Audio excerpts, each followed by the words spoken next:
Each year in June, the video game industry comes together in a massive joint effort to help 3 podcasters get very excited about a niche Japanese visual novel. Welcome to Triple Click, where we bring the games to you. On this episode, it's time for E3, which stands for Everybody's Extremely Excited that Danganronpa is finally coming to Switch. Some other stuff happened too. Maybe there was a new Metroid game or something. I don't know, it's hard to remember. Anyway, let's discuss. I'm Kirk Hamilton. I'm Maddy Myers. And I'm Jason Schreier, and I just got a PR email titled, Achieve the Ultimate Fantasy by Reading. Which I agree with. That's definitely the That's actually kind of on brand for this podcast. It is. Yeah, well, welcome to Triple Click. Yeah, right. Welcome to our books podcast, where we like to read. Where we click on a book in our Kindle. I don't know. I guess you can click on a book these days. I started that joke and then realized it was possible. That happens very often to me, where I start a joke about some futuristic thing and then realize that it is now possible. So that's actually very relatable. Yeah. Maddy, I'm amazed that you are able to talk as calmly as you're talking right now. Speaking of all possibilities being possible, there's going to be a new Metroid game. Yeah, I was going to say, before Kirk veered in a totally different direction, I was going to say, Maddy, I'm amazed that you're able to speak as calmly as you are because a Metroid game was just announced. But we will get to that. Yeah, I was segueing to the thing where we say that we're listener supported, but people know that. Go to MaximumFun.org/join if you want to become a member. We appreciate it. There's not time for that. There's a new Metroid game that we have to talk about. E3 just happened, so let's get going. Well, we should say that the Beanscast for Final Fantasy VI is hitting at the end of this month, and you can only listen to that if you're a Max Fun member. Yeah, people know that. Metroid. Everybody knows that. Everybody already knows that.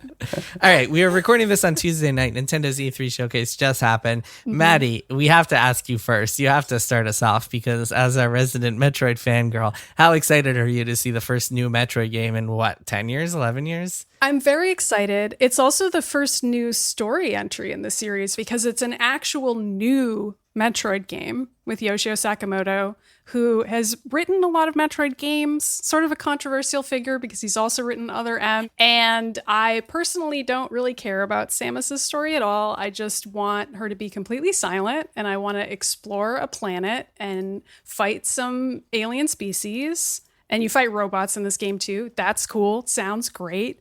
And I'm really pumped about it. I'm going to backtrack. I'm going to collect upgrades. I'm going to fight stuff with my blaster arm, my arm cannon. Yeah, they said they were doing a Treehouse Live afterwards, and they very specifically were like, oh yeah, you see this thing, and you have to come back to it once you gain the thing that lets you do it. And it's like, oh man, Maddy's in fantasy world right now. Love to see something I can't do right away, but then later I get something, and I'm like, oh yeah, that door I couldn't open? Now I can open it. All right. So Metroid aside, E3 is over. E3 2021. We said last week we thought it was going to be a weird one. Turns out it was a really weird one. Virtual E3, it had its moments, it had its hits, it had its misses, it had a whole lot of stuff. Let's give some overall impressions on E3 itself this year before we start getting into the specifics. Kirk, you want to go first? What were your thoughts? And how much of E3 did you actually watch? I watched a fair amount of it. I watched maybe, a few of the big press conferences, but not all of them. So I watched Ubi and Microsoft. I skipped Square Enix, but caught stuff later and watched Nintendo just this morning. We're recording this on Tuesday. It was fun. I mean, I thought that I probably had the most fun watching the Microsoft show just because there was a lot of new stuff, even though Nintendo also had some cool announcements. I wasn't as excited about all the Nintendo announcements, but I mostly had fun. And I will just say shout out to everybody in the Triple Click Discord who was just in our live watching channel. It was really fun to just get in there and sort of, joke around with people while watching the streams. It was kind of like the kind of thing I would have done on Twitter, but it was more fun to have a sort of smaller room with people where you can actually hear what everybody's saying and everyone's chiming in. That was really cool. You're not just talking at people. Yeah, Kirk, it's funny. I think you had the ideal E3 experience because you didn't watch any of the stuff between the big conferences, especially the stuff on Monday. And to give my overall impressions, it's like if you just watched the big ones, then you probably got a decent experience. I mean, obviously not as many massive announcements as your average E3 because of COVID, as we were saying. Everything leaked pretty much, so there were almost no surprises. Right. That's true. Yeah, most of the stuff leaked. But the stuff in between all that was just miserable. And it was like all props to the people who there were some cool, smart people doing segments and media segments and interview segments and blah, blah, blah. But it was very much like E3 decided we got to appeal appeal to the, well, actually two things. I mean, a large part of it was E3 deciding we got to appeal to the teenage demographics. So we got to bring on all the influencers to talk about like who they most want to have dinner with in the video game industry and stuff like that. So that was one giant chunk of it. Fun. The other chunk was like these scheduled events from game companies that were clearly not prepared to do E3 events. So like Capcom, for example, they just showed some games that like everybody knows that are coming out in the next 2 months, and everyone was just miserable. Some companies got to have advertisement. Like Verizon had an hour-long segment that was just an advertisement for Verizon. It was really ridiculous. Yeah. And a lot of the stuff was just such a waste of time. I really felt like I felt obligated to watch it because of work, because I was covering it. And I just felt like it had no respect for my time whatsoever. Yeah, me too. I watched a lot of it because of work, and there were a lot of streams, like the Take-Two Interactive stream is another example where it was like entirely about corporate responsibility, and there was this sort of panel with a bunch of diversity and inclusion experts, which sounds pretty cool, but like if you're By panel, you mean Zoom call, to be specific. Of course. It really felt like you were watching an office Zoom call. It was an office Zoom call, but it was also like you can't really go deep at all on that topic in like a 40-minute officially sanctioned E3 stream, but also people were clearly expecting news about Take-Two games, and that's absolutely not what they were getting from this. So just the chat was really mad, and it was just like, if you guys didn't have anything to prepare here, then that's fine, but maybe just signpost that that's what you're doing. Like, don't make it seem as though this is going to be a panel about who knows what, and then trick people into watching a Zoom call of just like a bunch of corporate people.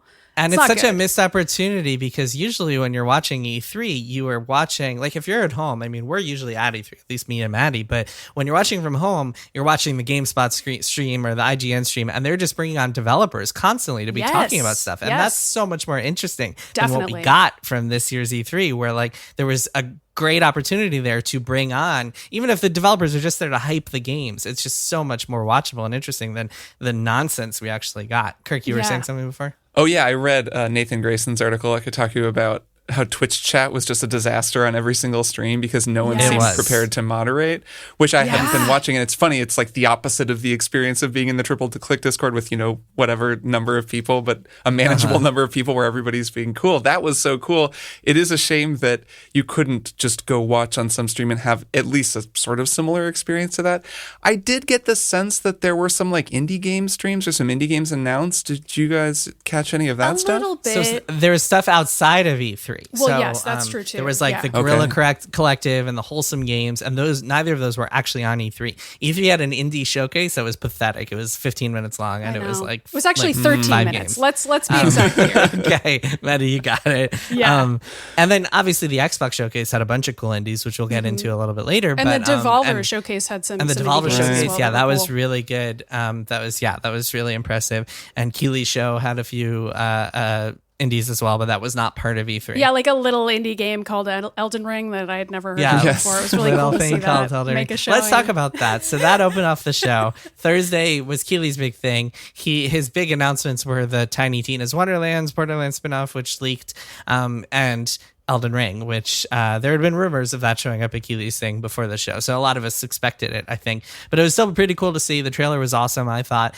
January release date, we'll see if they can hit that. But that to me is very clearly delayed a few times to January. And now we're confident in this January release date. And then even more exciting with the trailer, there were interviews with Miyazaki, the director, afterwards, where he said some really cool stuff. There was one on IGN that I read that is worth checking out.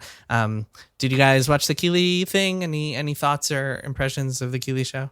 Yeah, I did watch the Keeley show. I remember almost none of it other than Elden Ring, even though I helped cover it for work and edited multiple stories about it, including probably a highlight post. I'm not sure what that says about Keeley's show, but I do remember watching the Elden Ring trailer and then watching it multiple times afterward because I thought it was really cool. I know some of the early reactions to it were people who were kind of disappointed that it just looks like Dark Souls, which I think for the people who were expecting something really different, I don't know why they were expecting that, but I guess if you were expecting something really different from Dark Souls, then you would be disappointed by that. I was expecting I Dark guess George Souls R. R. with Martin, some you George think R. R. something Martin different? frosting on top of it, and that looks like it's exactly what Elden Ring is going to be. And then also you can jump in the game, and there's a horse that you ride, and those are presumably the things that George R. R. Martin quickly added during a cell phone call with Miyazaki at some point in the process. He was like, there should be a horse in there. And that's how that got in. So I'm excited. Couple of things, and then Kirk, I'll let you chat. I just wanted to add a couple of things that were actually announced. Death Stranding PS5, Metal Slug Tactics, a tactics game in the Metal Slug franchise, Salt and Sacrifice, which is a sequel to Salt and Sanctuary, that old game by Scott Studios. I thought this was hilarious. In the middle of it, there was a trailer for Tales of Arise, which is a game that's coming in September, a new JRPG. And I was like, I wonder if Namco only agreed to do Elden Ring if they if Keighley agreed to put a Tales of Arise trailer in there too. But yeah, it was a pretty uneventful show other than Elden Ring at the end. Kirk, what were you going to say? So I did not really watch this stream. I basically turned it on right before Elden Ring, which seems like it was a good way to go. I do have to say that I really appreciate Keely's enthusiasm when he's a host. He really gets into it, and he was so excited to debut Elden Ring, and it was just cool, like how stoked he was. He was like tweeting all night. He was like, guys, it's coming. He was like doing a countdown as though he himself thought it was the most interesting thing in his show. And I was like, well, I guess we're all on the same page here. Yeah, so I liked that. I liked the Elden Ring trailer personally. The theme appears to be arms. I thought it was great. I think that the design theme is arms, so arms on everything, put more arms on things, which is cool. It's actually a sequel to Nintendo's Arms. Right. They're going to have some boxing matches. I noticed that there was not a single shield in sight on any of the playable characters. Like there were people with double two-ended swords, but it really looked like a much more sort of aggressive, dodge-centric kind of a game, which I'm into given how great the combat system in Sekiro is, despite it being maybe a little bit hyper-focused. They could kind of relax a little. I wonder what that combat system is going to be like. There is stamina. They've confirmed. That that's what I'm going to mention. In the IGN interview, which I think is the only big interview I think it is, with Miyazaki that I've seen. I think I've just seen everybody sourcing that. He mentioned that there would be stamina, but that it would be like play a diminished role, and that they're going to have kind of skills that you unlock across weapons, which is also Sekiro style. So I'm interested. I think when people say it looks like Dark Souls, they mean like the art style just really looks like Dark Souls, which like FromSoft definitely has a consistent art style across all of their games. That's just sort of the way the rags look, the way the hair looks, the way the wind blows through things. It just looks a certain way. But it does, dark fantasy like Dark Souls. Like I can kind of see why, given that they have occasionally branched out with Bloodborne and Sekiro, people might be like, oh, well. But then again, right, what did you expect? It's like they're... well, also some of the enemies seem pretty Bloodborne-ish to me in that trailer. There's some eldritch horror enemies. Yeah, these things tend to get cosmic the farther you get into them, and there's so much to see clearly. But yeah, I mean, I'm going to play the hell out of that game, and I can't wait for it to come out. Yeah, I'm excited. I think I'm going to go through all the Souls games beforehand. Oh, nice. All right, let's get into E3. So E3's showcases, the big ones. We'll skip the Take-Two intro. As much as I know people out there want to hear us like delve into the Verizon conference and the Capcom. Although Capcom did show the Great Ace Attorney, which is the game I'm most excited about this year. So, hey, a lot of visual novel representation in this E3. All right, Ubisoft, not a lot to show from them. They made it pretty clear, and I think I mentioned on last week's show that they didn't have a lot to show. Far Cry 6 was a big one, which I will certainly play. Gus Fring, I'll play anything he's in. Rainbow Six Extraction was another big one. Co-op alien zombie shooter thing. Mario and Rabbids 2, which leaked. Nintendo actually leaked that themselves that morning by putting up the eShop listing early, a few hours early. So Mario Rabbids 2, which is cool. And then their big one more thing moment was a look at the Avatar game, which is like a reminder to everybody that Avatar exists. I never forgot. That the movie, I never forgot. Do you guys remember last week we were talking, because I was talking about some of the Ubisoft games, and I was like, the Avatar game, they're not allowed to show until like they're ready to start talking about the movie and stuff. So I assume this means that the movie is actually done in production or like well into production, and they feel confident about it coming out next year, because otherwise they wouldn't be able to talk about the Avatar game, which makes sense with this, because like I know that their schedule for that is like very tied to James Cameron, and like James Cameron gives permission over all things Avatar and that sort of thing. So so what did you guys make of the Ubisoft show? Maddy, you want to start? Sure. I mean, it seemed fun. Mario and Rabbids, I'll play that. That seems cool. Rainbow Six looked really samey to me, but I feel like I've seen a lot of Alien games where like a lady is covered in goo and then you have to fight her and she has tentacles. But that doesn't mean that it won't come out and I'll find out that it's actually really cool and fun and then I'll play it a bunch with my friends. That's always a possibility. Maybe this is the Far Cry that I finally play. I do like Giancarlo Esposito, but I feel like every Far Cry game is like really cool box art, and then the actual game is another Far Cry game.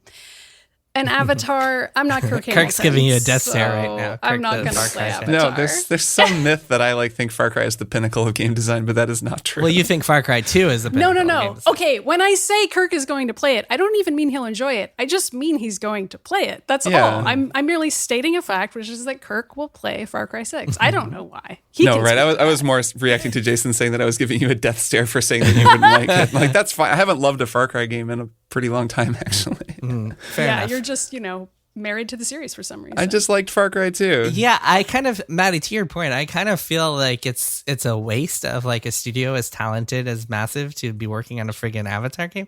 I know a lot of those people are going to go on to work on Star Wars, and that's a lot more exciting to me than like friggin' Avatar. But hey, I mean, maybe they think it'll make a bunch of money because the first Avatar movie made a bunch of money. Kirk, what were your thoughts on the Ubisoft conference in general? Yeah, I wonder how Ubisoft's first Avatar game did when it came out, lining up with the movie. Like, there is this weird thing with Avatar where there are people who like really, really want to live in that world and to like embody it. And because the movie is about the promise of taking on this new incredible body that you can then explore this new incredible world in and like leave your old life behind. Like, that's all video game shit. Like, it's all very video games. So it lends itself to a video game in a cool way, even. Yeah, I just don't know. I wonder what that game will be like. Overall, I don't know. Far Cry 6 doesn't have me very excited. Like, I kind of got sick of Far Cry 5. I played a little bit of that. What was it called? The like post-apocalyptic one that came out after that. That was cool, but I was just like, oh my God, like if I unlock one more, upgrade point by clearing out a compound of dudes, I was just like, I just don't care anymore. Like, this stopped being super interesting so long ago. So I don't know. I actually kind of thought that the intro was a little weird. Like, there was just some Uncanny Valley stuff with Giancarlo. It just didn't, I don't know. And it's like that same thing. It's the exact same intro as Far Cry 4. I saw someone saying Far Cry 4 the best Far Cry. I think I've kind of maybe come around on that in some ways, as much as I love Far Cry 2. Far Cry 4 is a pretty good game. I really like 3. Man, 3 doesn't hold up though. Like, the 4 is a superior game in a lot of ways. Anyways, whatever. Just because what's his name, Voss is Voss is cool. Villain. By the way, fun fact: now the villains of Far Cry 3 and 6 are both major characters in Better Call Saul. And that's true. That's true. Yeah. Yeah. There's some good actors have worked on these games. And then Rainbow Six Extraction, totally a game that could be really good only because Rainbow Six's current iteration has really sick mechanical stuff and a lot of really cool variety. And it's way more like tactical and positional and smart. And I could kind of see a like zombie defense game where you're really quickly setting up like perimeter defenses as you move around using that game's mechanics being super cool. So that one, actually, I watched that. I was like, okay, like it is another game where you're just shooting. There are a lot of games where you're shooting aliens or zombies with the team. But I was like, I could see this having a distinct spin. So I guess we'll see. Well, so this feels like it's co-op stealth, which I think is interesting. I don't think which is Rainbow Six's style. Haven't played. Right. Is there usually a lot of stealth in Rainbow Six games? I don't know. I've never played one. Yeah, Rainbow Six is it's like in the Tom Clancy universe. Like Splinter Cell is the pure stealth game where you're a guy who sneaks around.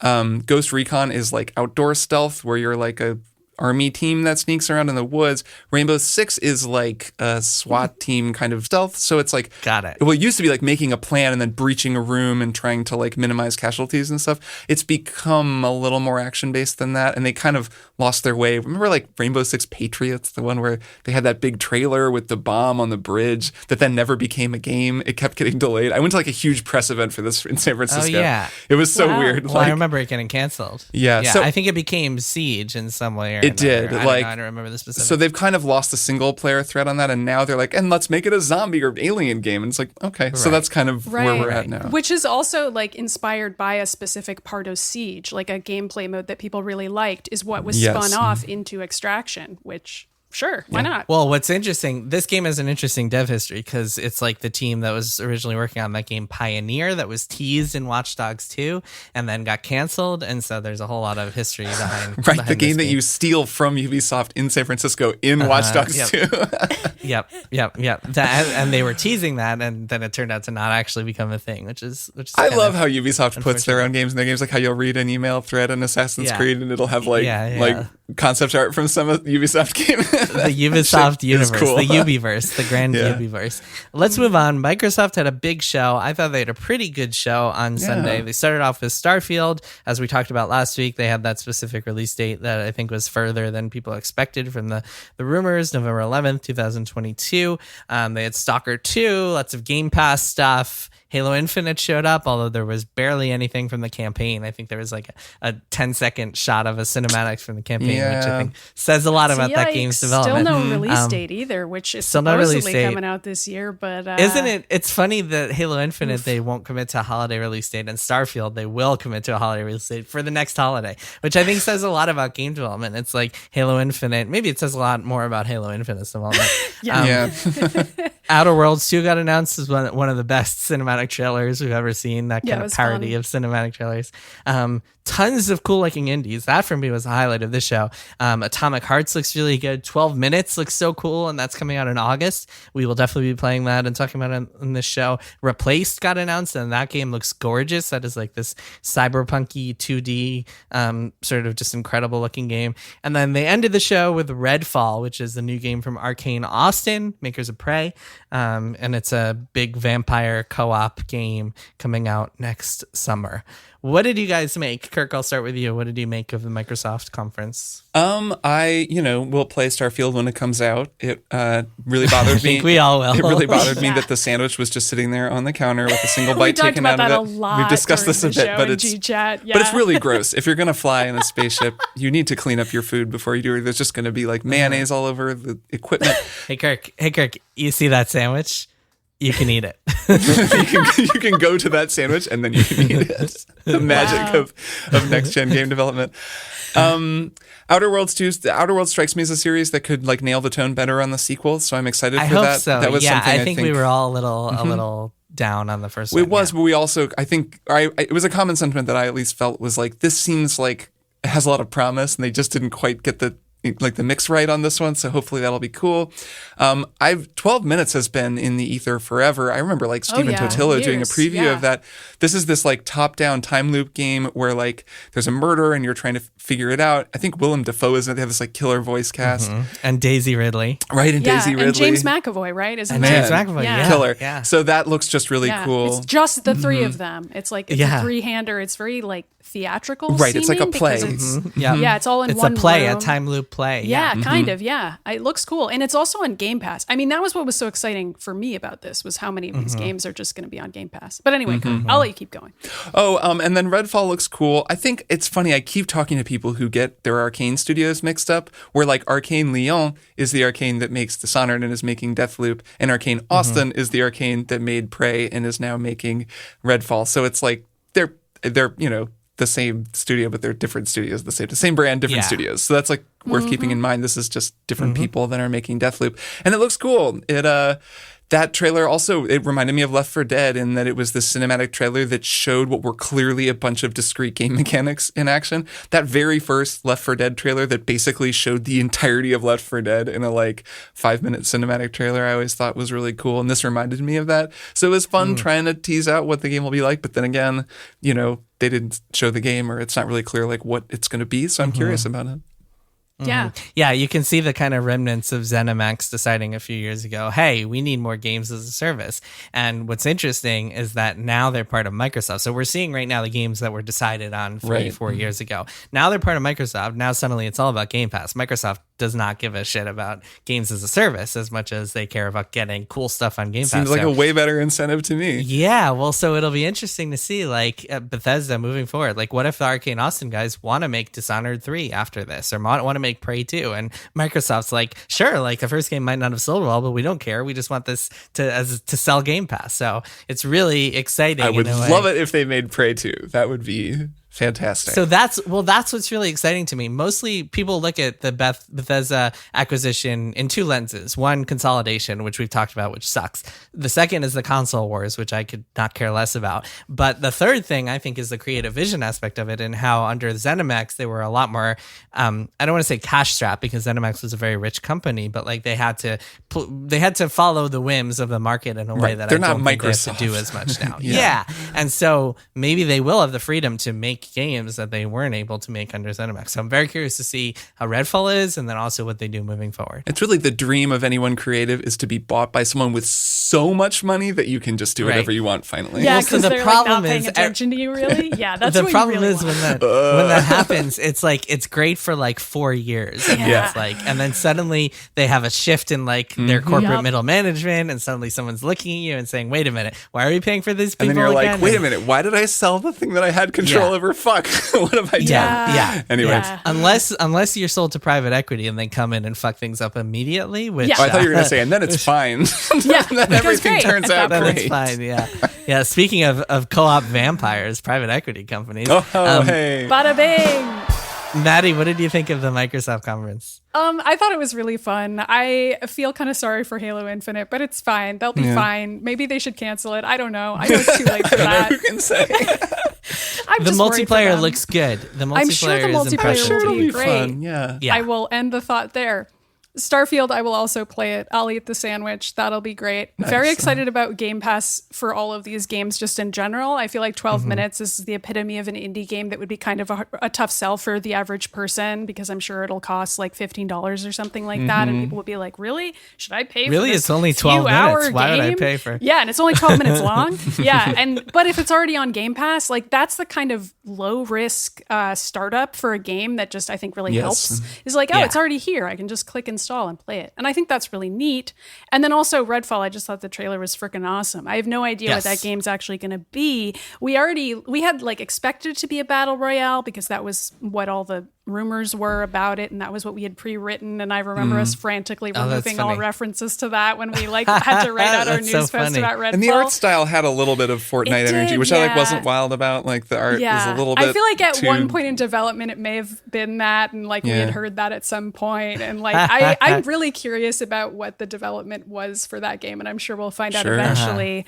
But yeah, it's tough because I'll get really excited about cinematic trailers like Starfield or Redfall, and then it'd be like, that's not the video game. Like none of that is Right. showing anything, and that was made by people who don't work at the studio most of the Right. time. Like usually they're outsourcing that and being like, can you just make something cool that looks kind of like this, and we'll show you some concept art, and it's like, well, Yeah, you that's call up Blur. not You the say, video "Hey, game." Blur, Yeah. make us a trailer." Yeah. So yeah, it looked great, but Starfield. yeah. It's worth noting. Starfield's trailer, they said, was in engine. Oh, footage, fair enough. Okay. Which doesn't mean that's what the game is going to look like. No, it just no, means it does that they not. were capturing it in their real-time engine. Yep. Did you see that interview where somebody like mentioned that you can climb a ladder in the trailer to Todd Howard, and he like immediately backtracked and was like, "I'm no, not no, no, confirming no. that you can actually climb a ladder in the game." Yeah, And it was like, yeah, yeah. nothing in this trailer is real. so It's all funny. smoke and God. mirrors. There That's was also funny. someone asked him about Tom Cruise being in it, because apparently Yeah. there was this rumor floating around that Tom Cruise was going to star. in Yeah, I Starfield. saw that too. I didn't even hear that rumor. Which So is it was like- funny to see people being like, "Don't worry, he's not in Yeah. it." And That I'm doesn't like, seem like Tom okay. Cruise's next big step. It's funny because the Bethesda Game Studio games always have some celebrity, whether it's like Ron Perlman or Patrick Stewart in Oblivion, or who was it in Skyrim? Liam Neeson was it in Skyrim? And they always like show up at the beginning and then die or something like that. right. Yeah, it was Liam Neeson. Yeah. But Or yeah, Patrick no. Stewart. I think Starfield, the rumors for that game really got out of control.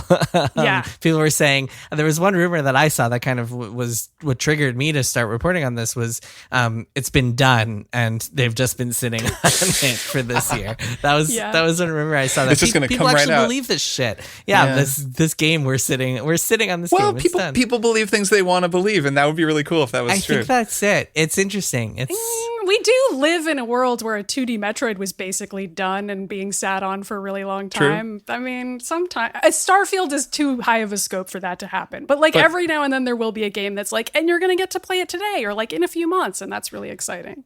Yeah, but done is Yeah. a different No, I like know. that 2D Yeah. Metro game is not done. It is being polished. No, right it's now. more just right. like understanding the thinking that could lead someone to believe that or to want to believe that enough to just Yeah, believe it. that's the thing. It's all wishful thinking. That's what's what's exciting about E3. E3 is all about wishful thinking, and people, it's more exciting. Pre E3 is way more exciting than during or post E3, because like pre E3 it exists in your head as like, oh my god, Nintendo could announce anything tomorrow. But yeah, let's move on. Speaking of things that are more exciting before they actually happen, Square Enix did their show. And their big thing was Guardians of the Galaxy, which I'm sure, I thought it looked good. A lot of people didn't. I guess reactions were kind of mixed. But that was their big showcase. I like that it's starring Adam Conover as Star-Lord. I thought Adam did a great job. I thought it was, the credit actually said a Ryan Seacrest. A Ryan Seacrest type. That's amazing. Good. Yeah. Guardians of the Galaxy, I thought it looked pretty cool. And I'm happy that it's like a single player action movie style game. I don't think it's going to be like Game of the Year or anything, but I bet it's going to be fun. And it's the Deus Ex people. Like, they make good games. I don't know how many of those people are actually still left, but hey.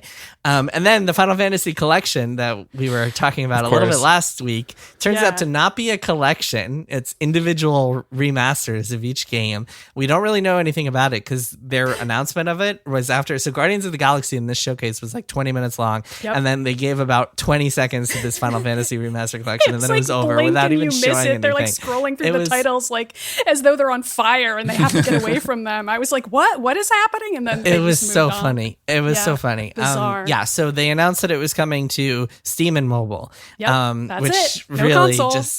So I think it's safe to say, let's call this educated speculation, that it's coming to Switch and consoles at some point. I don't know why they just announced it for mobile and Steam. Just to bother people, because people were so angry at that announcement. Like the fact that it was so short and de-emphasized and only Steam and mobile. Like I saw a lot of reactions. Maybe the timing is like they're for only first releasing it on Steam and mobile, and then they're going to release it on consoles and Switch and stuff later. I had thought, my theory at first was that they were going to announce the Switch version of the Nintendo Direct, but they didn't do that. I don't know. Maybe we'll find out. Maybe it'll make sense later. I don't know. It's just a very Square Enix thing. Like, Square Enix does things that just make no sense. I just don't know. I just have no idea. And then they announced Final Fantasy Origin, which had been rumored, the Soul Neo people making a Final Fantasy game. And I think the rumors got people really hyped up, and then the trailer was just like, oh my God, this is a mess. And not the Neo people, right? This is a separate team at Team Ninja. So right. Okay. Team Ninja, a different team, not the Neo team. Well, that was part of what the rumors were, right? Yeah. That people thought it was going to be the Neo team working on it, and then it was just this other team. The rumors, it's worth saying the rumors were a little bit off base, which I think was a really bad thing. Like, usually I'm all for rumors. Rumors are great. But in this case, it was pretty bad because the rumors got that part wrong, and also got wrong that it was a PlayStation exclusive, and some other stuff wasn't quite right from the reporting that was out there. But yeah, we saw it. The trailer was really disappointing. I will say, first of all, they released a demo after the show. The demo was broken. You can actually play it. You downloaded it and it said it was corrupted for like 24 hours. But when I finally got to play the demo on Tuesday morning, it's actually pretty good. The combat's pretty good. Nice. Kirk, it's very much up your alley. I think it's like very much like elaborate action combat. It feels... There's some soul stuff to it in that there are bonfires and like limited potions and stuff like that, and it's got a good level of difficulty, but the action feels more almost Devil May Cry-ish. Like there's a lot of elaborate combos and stuff you can do. So I'm actually pretty optimistic about the game, despite the ridiculous tone and shouting chaos and stuff like that, which is just also very Devil May Cry, actually. Like as I was watching that trailer, I was like, this has a lot of Devil May Cry vibes. Like the weird outfits that are kind of like normal clothes, but like with something off about them, and everybody was, dragging the outfits for being like too casual for Final Fantasy and so on and so forth. But what's funny is that you actually equip armor in the game, and it shows. So it's not like you're just wearing a t-shirt the whole time, like the trailer shows. Yeah, you don't have the game itself is more impressive than the trailer, I gotta say. I was way more optimistic about the game after playing the demo. It's nice to have that be the case when so often it's the opposite. True. Yeah, agreed. Yeah. But yeah, I'm excited for Guardians of the Galaxy. I'm excited for Final Fantasy Origin. And overall, like, I didn't think that Square had the best show. We talked about last week how we didn't expect to see Final Fantasy 16 there. I think it's pretty safe to say that Sony has got that shit on lock, and that Sony will do something at some point. Like, I have no idea when, but they'll show Final Fantasy 16, because I don't think that game, like, we're going to see that game again this year for sure. I don't think it's that far away. Like, I would be shocked if that wasn't a 2022 game. Maybe it'll be latter half of 2022. I don't know. But I would be shocked if 16 didn't come out next year, just based on what I had heard about it. And yeah, I don't know. Kind of just a filler conference. And now we get to the big one. Nintendo. Folks, Nintendo really had a lot to show. I was impressed by Nintendo's showcase. They said they came into it saying they were going to show 2021 games, and that they did. Other than Breath of the Wild 2, which got a trailer that we can talk about in a sec, they showed Metroid Dread, WarioWare, a new Mario Party. They showed Danganronpa coming to Switch, which I was like, thank God for that, because I just downloaded those games to replay, and now I'm like, oh great, now I can wait until they come to Switch, and I'll replay them. So much better on the Switch. I wish I had played that first one not on Vita. I feel like I said that when I talked to you guys about it. I was playing it on Maddy, Vita. but now you have 2 full games to explore. Oh man, I'm so excited. We're gonna become a Danganronpa podcast for a few weeks there. We were not too long ago. Can I just say on the Danganronpa tip that I always love it when I'm watching an E3 press conference and the weird niche game that a lot of people don't know comes on. That's the one that I give a shit about, because so often, it'll be the trailer for like Slice Hearts 5, Shattered Dimension, and it's some anime shit. Project Triangle Strategy. Yeah, sure. Hey. And you're like, that's fine. Sure. Why not? Project Triangle Strategy is awesome. It's going to be great, but it's not for you. Yeah. I'm watching it and I'm being like, this is somebody's shit. I just don't know what this is. So then I like go get a cup of coffee, and it's fun when Danganronpa comes on and I'm looking at it, and I had a moment watching the trailer where I was like, it's funny that I know that some people are watching this being like, this is somebody's shit but not mine, and in this case it is my shit. It is all of our shit, really.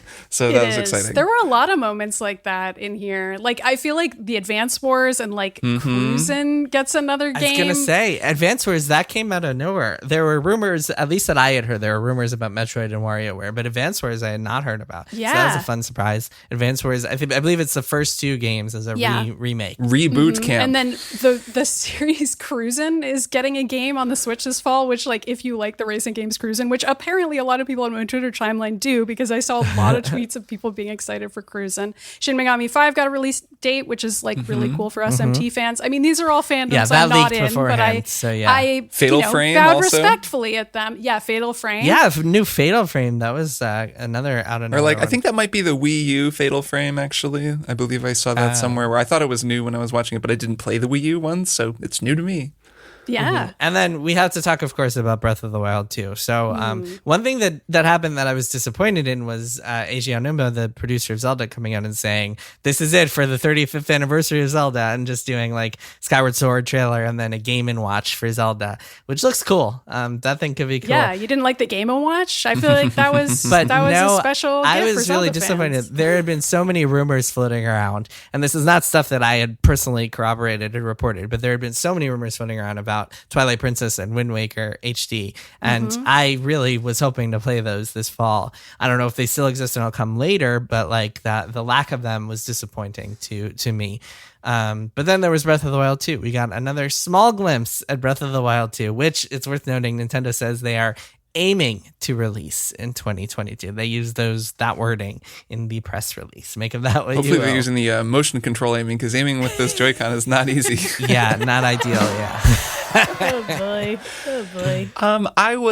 I think just after hearing so many rumors of Wind Waker and Twilight Princess, expecting to hear them, but now that I think about it, it totally makes sense that they weren't there, only because there's like another Zelda remaster coming out really soon. Right. And there's a long time, presumably, until Breath of the Wild 2. So those could come, if they were doing those, they could come out at any point. The thought that it was the 35th anniversary, but maybe Nintendo said, hey, 35, who cares about our 35th anniversary? They looked at Kirk made a tier chart, and well, they did decide to celebrate one of the 2 35th anniversaries on the docket in just, it was just only...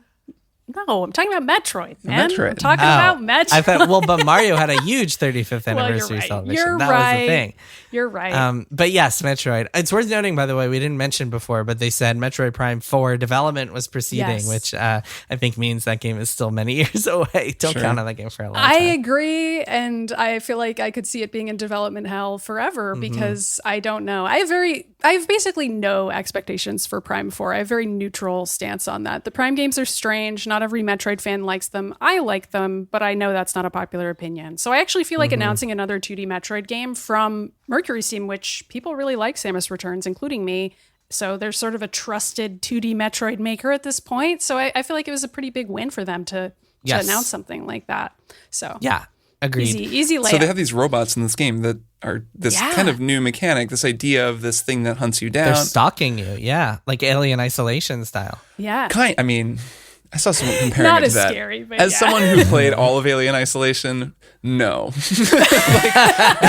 It's not like Alien Isolation because you aren't peeing your pants with stress for whatever 20 hours or however long that game is. And you can beat a boss and get an invisibility suit and then they just can't see you anymore and you're fine because you're Samus freaking Aran and you're gonna be okay. But it is cool to introduce. I mean, anytime someone introduces a new idea to a series that's so established, just because I think of Metroid, I mean, I haven't played all of them, but it's usually kind of pretty similar. They don't introduce big X Factor new things like an enemy that you can't kill that's hunting you down that you have to kind of puzzle solve your way around, and it's this sort of active antagonist. That's a cool idea, and that makes me think, okay, like the way you were talking, Maddy, about how this is an actual new Metroid game with like new Metroid story stuff. It's got new ideas too, and that's exciting. I know, and the rumors had been like, okay, another 2D Metroid, but nobody had even dared speculate that it would be something like Metroid Dread, which had been on and off the table for like 15 years or something. Like supposedly this Fusion sequel was going to happen, but like it never did.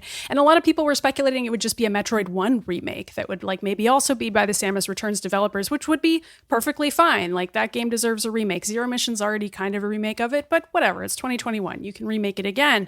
So having it be a totally new game and also the like mythologized Metroid Dread finally happening is very cool. It's just a cool thing for Metroid vets. Yeah. Before we break, we have to talk about Breath of the Wild 2, of course. Didn't see a ton of that. It was like a 60-second long trailer. They showed a few new mechanics.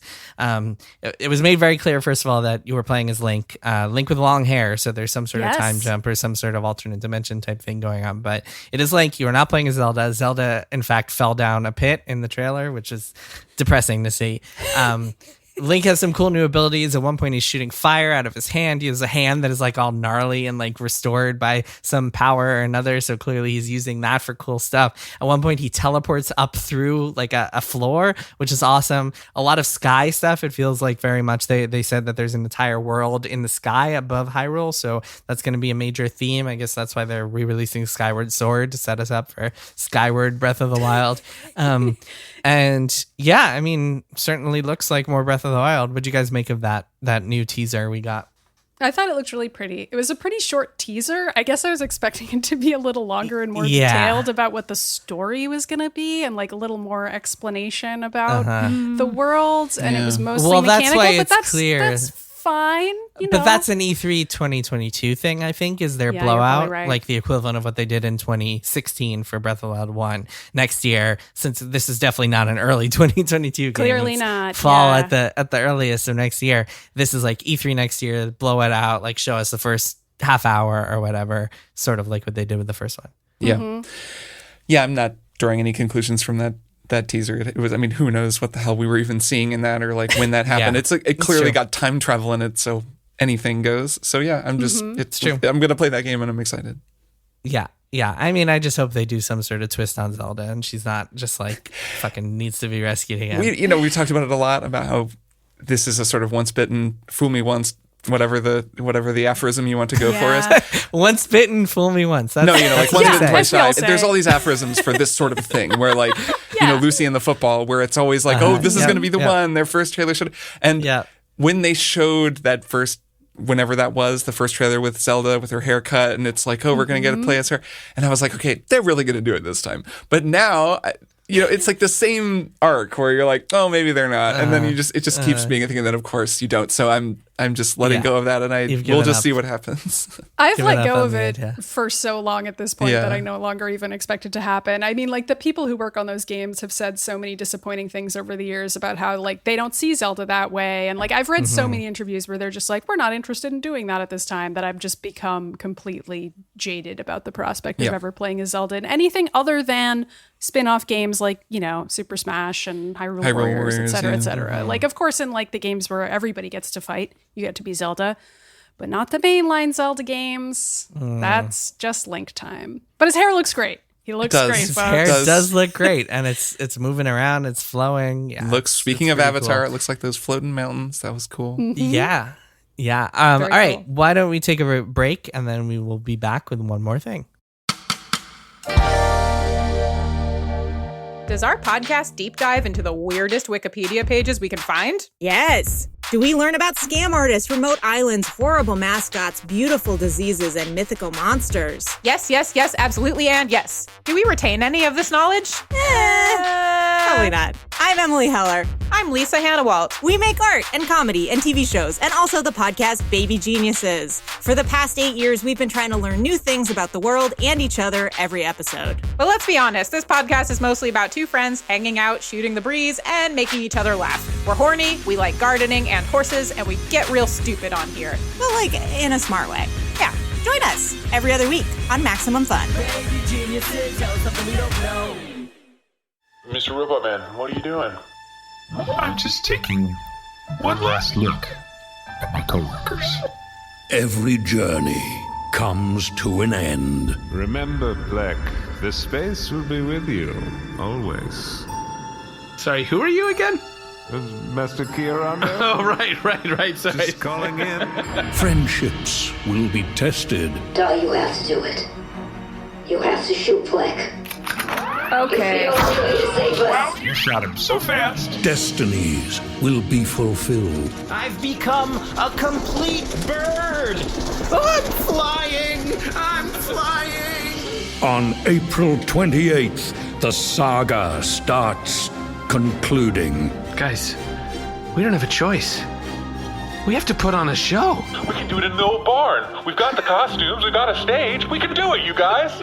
Mission to Zix, the final season on Maximum Fun. And we are back. Kirk, Maddy, it is time for one more thing. Uno more thing. Kirk, why don't you start us off? Sure. One day you're going to really learn how to say one more thing in Spanish. it'll be a momentous day. I am playing a video game that just came out called Ratchet and Clank Rift Apart. It's a PlayStation 5 Ooh. exclusive. Do you think that Rift Apart is supposed to be a pun on like ripped apart? Probably. It's Because Ratchet. and Clank. Ratchet and Clank games, yeah, they're the They're so subtitles are always like silly jokes. I mean, a crack in time? Yeah. Why? Crack Why in time. Like kraken is an adjective that modifies time. A crack in time. Oh, I never thought about that before. This is me learning that it's a pun. I don't think that it's supposed to be ripped apart because he's not saying that. It's rift apart. So Also, the game is like very serious and sad, right? And it's like about found family and not ripping farts. I mean, I don't know. the game is not serious and sad. It's not okay. serious and Let me sad, no. let me rewind here. So this is Isn't a. it about like Ratchet finding his family or whatever?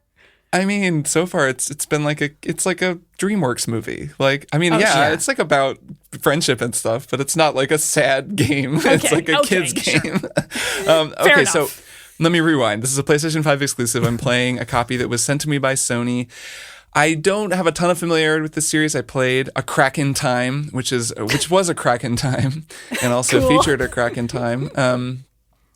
But it's amazing looking. That's the thing about this game. Like, it's really, really fun. I really like it.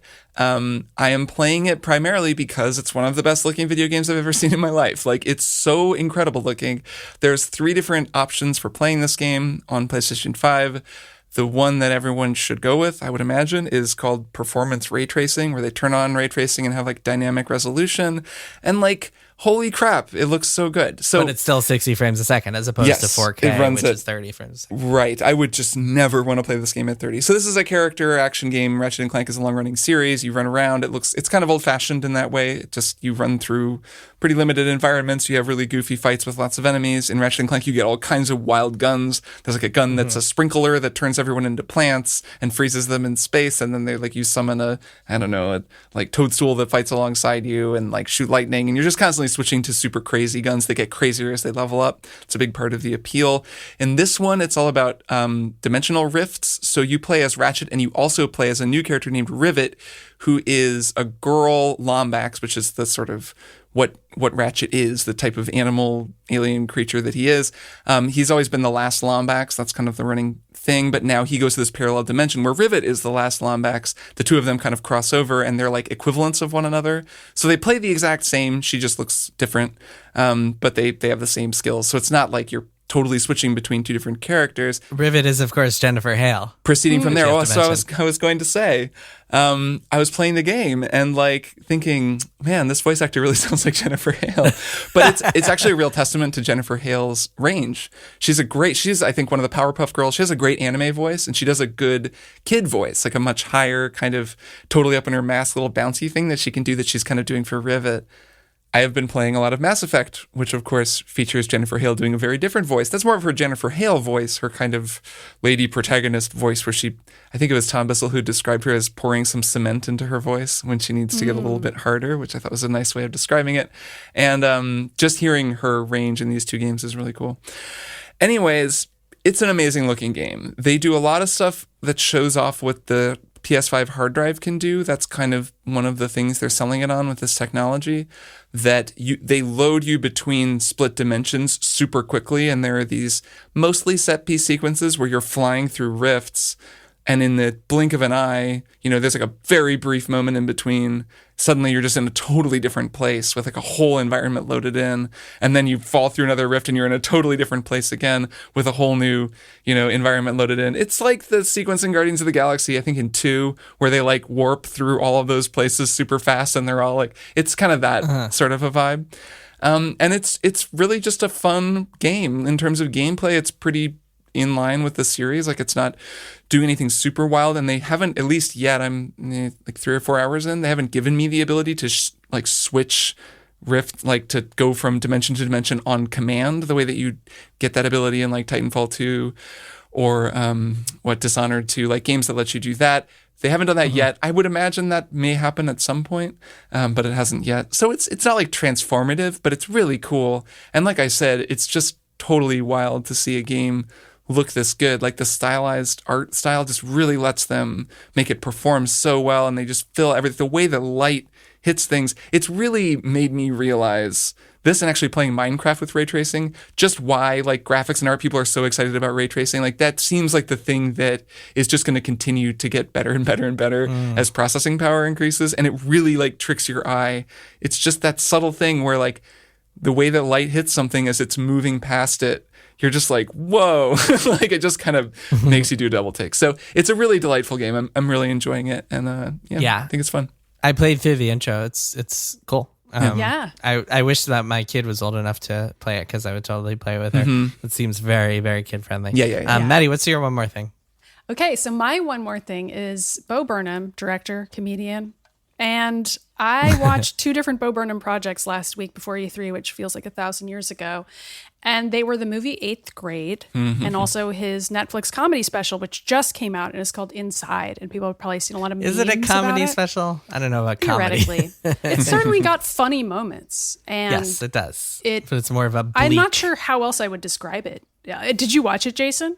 I did. I thought it was a little much for me. Yeah, I don't disagree with you. So like, I watched 8th Grade first, and I wish I had just stopped there because I really loved it. Yeah, 8th Grade is a movie. So I guess you saw it, Kirk. I was going to ask you too if you saw it. I really recommend it. It's definitely dark, as is all of Bo Burnham's work in comedy. He's clearly like into rotating around a black hole mental health wise and just staring into it from time to time, and that's like just what his work is about. So you kind of have to be on board for that. It's just like there's a sort of sticker with content warning suicide on like everything he produces all the time, and you just kind of know that going in.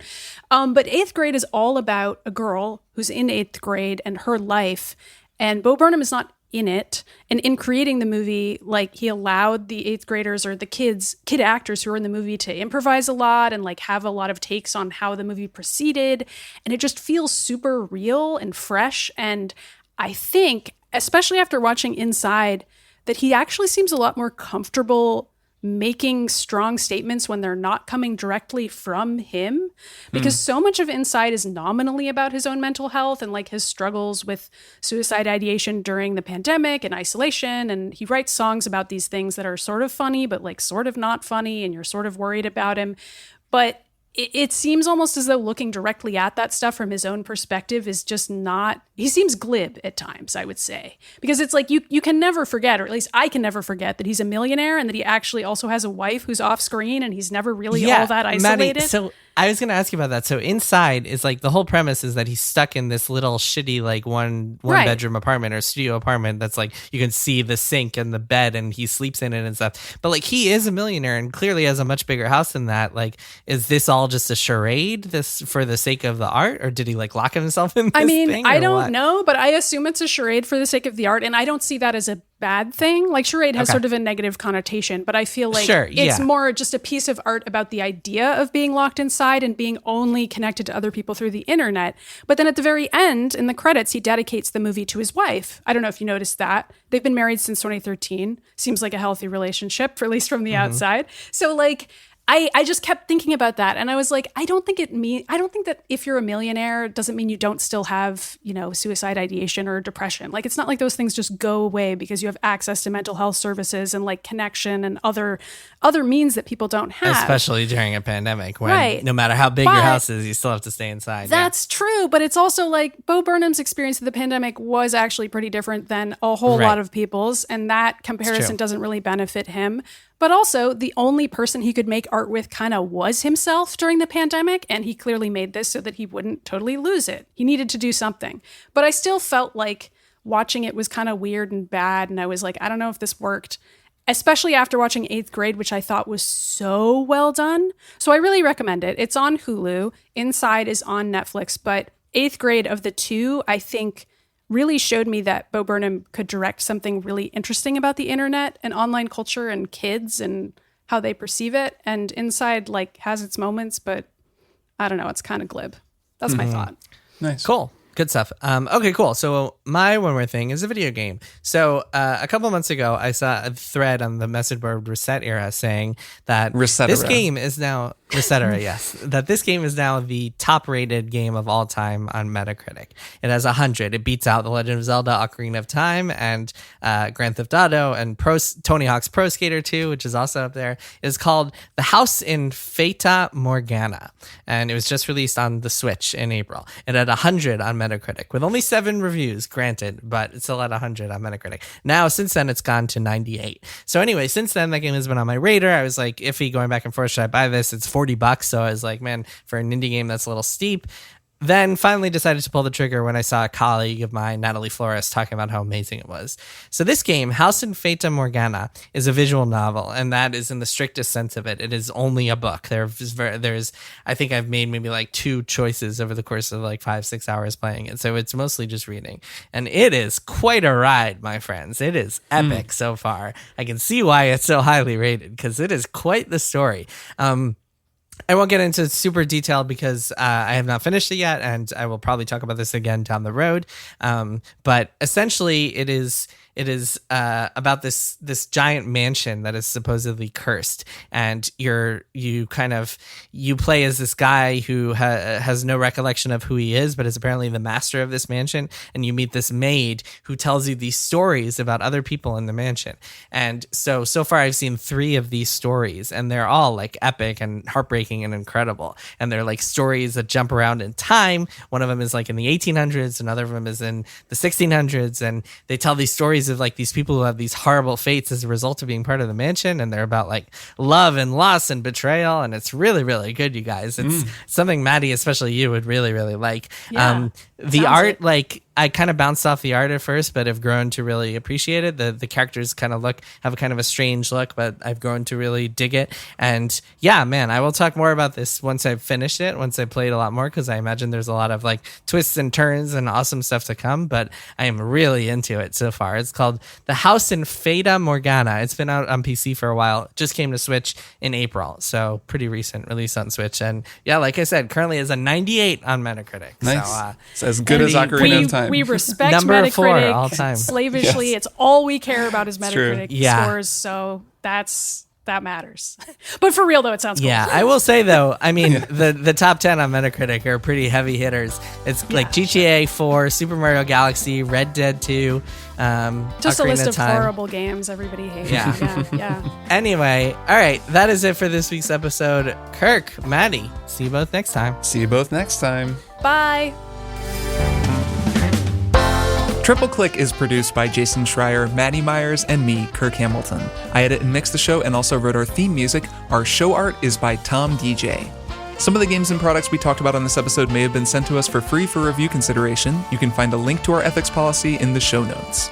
Triple Click is a proud member of the Maximum Fun Podcast Network, and if you like our show, we hope you'll consider supporting us by becoming a member at MaximumFun.org/join. Find us on Twitter at TripleClickPod, send email to tripleclick@MaximumFun.org, and find a link to our Discord in the show notes. Thanks for listening. See you next time.